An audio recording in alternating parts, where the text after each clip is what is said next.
Yesterday, we learned that our economy shrank by nearly 4% from October. I promise to do this by going through the federal budget page by page and we will continue to face difficult days in the months ahead.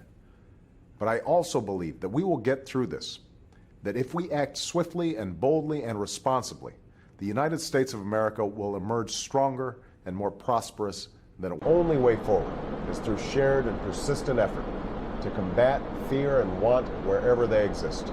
That's why we'll establish a process through which every government worker can submit their ideas for how their agency can save money and perform better. Well, over the past few days, I've been traveling through the Middle East and Europe, working to renew our alliances, enhance our common security, and propose a new partnership between the United States and the Muslim world. We're already seeing why this is true in the clean energy investments we're making through the Recovery Act.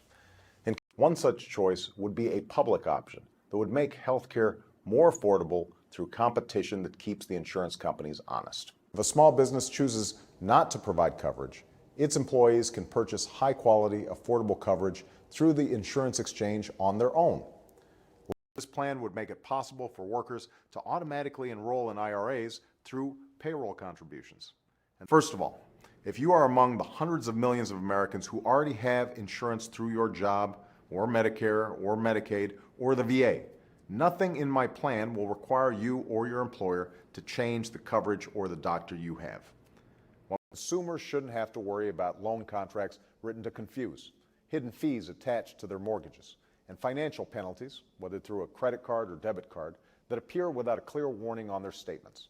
For these proposals, small businesses will be able to purchase health insurance through an insurance exchange, a marketplace where they can compare the price, quality, and services of a wide variety of plans, many of which will provide better coverage at lower cost than the plans that they have now.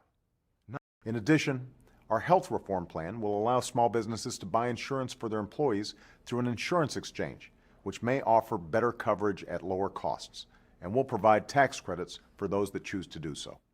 And the Recovery Act is spurring demand through a tax cut for 95% of working families, and through assistance for seniors and those who've lost jobs, which not only helps folks hit hardest by the downturn, but also encourages the consumer spending that will help turn the economy around. It's my fervent hope and my heartfelt expectation that next Thanksgiving we will be able to celebrate the fact that many of those who've lost their jobs are back at work, and that as a nation we will have come through these difficult storms stronger, wiser, and grateful to have reached a brighter day. For additional tax cuts and access to lending they desperately need to grow.